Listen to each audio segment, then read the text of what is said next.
Transit Hub, spatial ideas for behavioural patterns. Where do we derive our inspiration to shape our surroundings? Are we influenced more by the natural world or the material world, artifacts developed through the centuries? Probably it's a bit of both. This insight can be applied as we search for ways to improve mobility within our cities in general, the transit hub in particular.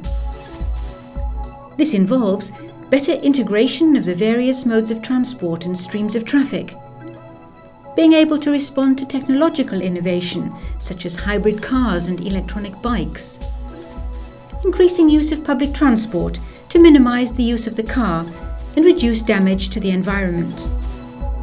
People who live or work in the city and visitors make use of multiple traffic streams, switching from one mode of transport to another. When these streams merge, we speak of a transit hub or transition station. In this study, two hubs are used as a model. In one, people switch between car and underground. In the other, they switch between bicycle and bus. It's a conceptual spatial plan rather than a detailed design, using the natural pattern of human behavior to bring the hub to life. The aim is to create more efficient hubs by keeping the traffic flowing as smoothly as possible and minimizing the distance people have to walk to change their mode of transport. At the same time, there's an opportunity to maximize the economic potential of the space by creating retail outlets.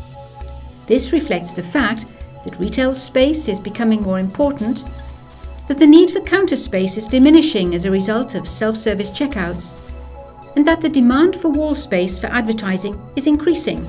So what's the thinking behind it? At these hubs, there's a transition from private to public space. So a passenger transfers from his car or bicycle to the underground or the bus.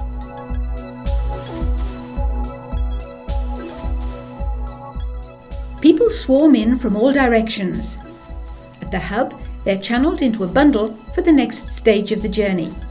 So the loose swarm becomes a confined stream. The patterns of movement are in one direction, and the shared distance is smaller. So, imagine elongated shells containing the hubs. The structures are made as compact as possible for the volume of traffic. In both structures, there's play with the floor and roof levels to accommodate the space needed for the buses and the underground trains. The juxtaposition of the roofs of both structures allows natural light to enter without the area becoming too hot. The structures allow a parallel approach for the trains and a perpendicular approach for the buses. Maximum use of the transition area between the two transport zones is fundamental to the design concept. The natural daylight that floods in enhances the experience of this area. It's known that people in dark spaces move instinctively towards daylight. So, this well-lit area is ripe for commercial development, which will increase the profitability of the whole.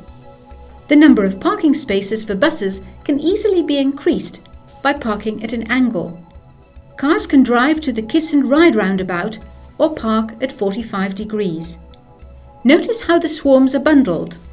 So, as you can see, with an understanding of the natural movements of passengers, a hub can be designed more cleverly. This improves mobility and it generates commercial income, so the whole enterprise becomes more self-supporting.